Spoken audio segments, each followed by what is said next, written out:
ବେଟା ମାଛର କୋଲା ସେ ଇଲାକାଟା ନେଇଯାଇଥିବ ସେ ଅଞ୍ଚଳ ତା ନାଁ ହେଇଥିବ ସେଇ ଅନୁସାରେ।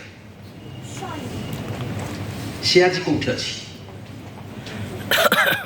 ସେଠି ଯେଉଁ ପକ୍ଷୀମାନେ ଥିଲେ ଆମ ପିଲାବେଳେ ଦେଖିଛୁ ଚାଷ ସମୟରେ ଏବଂ ଧାନ କଟା ସମୟରେ ସବୁ ଉଡ଼ି ଆସନ୍ତି ଗାଁ ପାଖକୁ।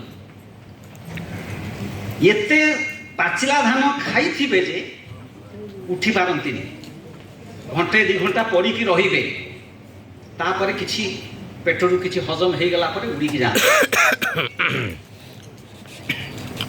ଆମେ ସାର ବ୍ୟବହାର କଲୁ, କୀଟନାଶକ ବ୍ୟବହାର କଲୁ, ବର୍ତ୍ତମାନ ପକ୍ଷୀ ଆଉ ନାହାନ୍ତି। କିନ୍ତୁ ସୁଖର କଥା ଏବେ କିଛି କିଛି ପକ୍ଷୀ ବିଶେଷ କରି ସାତଭାୟା ବୃତ୍ତି ଅଞ୍ଚଳରେ ଆମ ଗାଁ ପେଣ୍ଠ ବେଳାଭୂମିରେ ସେ ବିଲମାନଙ୍କରେ ଆସି ବସୁଛନ୍ତି। ଇଏ ଥିଲା କି ଥିଲା ସେ ରାଜ୍ୟ। ମୋ ଗାଁରୁ ସମୁଦ୍ର ଥିଲା 4 କିଲୋମିଟର, ବର୍ତ୍ତମାନ 100 ମିଟର ବି ନୁହଁ। ଗାଁ ମୁଣ୍ଡରେ ସମୁଦ୍ର, ଯୋଉଠି ପେଣ୍ଠ ଆପଣଙ୍କର ଇକୋ ରିଟ୍ରିଟ୍ ହେଉଛି। ଚିନ୍ତା ବିଷୟ ତ ଏଇଟା। ତେଣୁ ବର୍ତ୍ତମାନ ଯେଉଁ ଟପିକ୍ ରହିଛି, ବିଷୟ ରହିଛି କନଜରଭେସନ୍ ଅଫ୍ ମ୍ୟାନଗ୍ରୋଭ୍ସ, ମୁଁ ତା ଦେହରେ ଆଉ ଗୋଟେ ଶବ୍ଦ ଯୋଡ଼ିବି, ରିଷ୍ଟୋରେସନ୍ ଆଣ୍ଡ କନଜରଭେସନ୍। ସେଠି ପୁନର୍ସ୍ଥାପନ ହେବା ଦରକାର।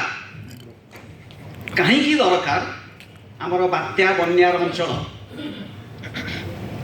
1885 ମସିହା 85-86 ମସିହାରେ ଯେଉଁ ବନ୍ୟାଟି ଜଳପ୍ଲାବନ ହେଲା, ସେ ଗାଁ ସବୁ କଳଦ୍ୱୀପରେ ଭାସିଗଲା।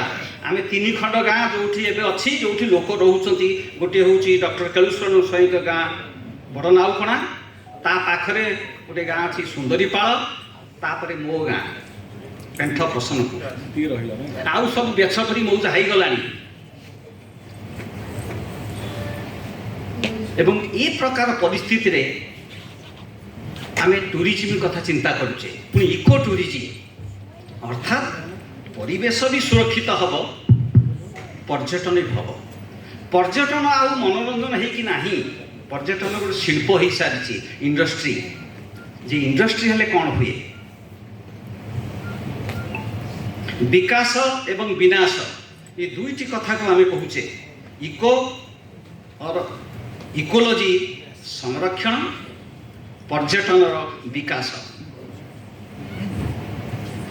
ଏଇ 2 ମାସ ତଳେ ମାନ୍ୟବର ବିଧାୟକ ଆଳି ପ୍ରତାପ ଦେବଙ୍କ ସହିତ ମୁଁ 1.5 ଘଣ୍ଟା ବସି ଆଲୋଚନା କରିଛି ଯେଉଁ ଟୁରିଜିମ୍ କରିଡର ବିଷୟରେ।